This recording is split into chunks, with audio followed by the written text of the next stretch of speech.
Alright, so we put a splint on Chester. Oh, buddy.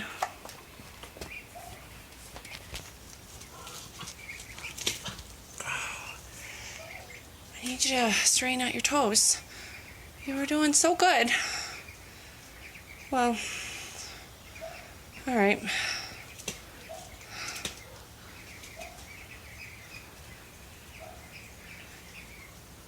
Well, he's still eating and drinking and swimming and going places. He just limps while he does it.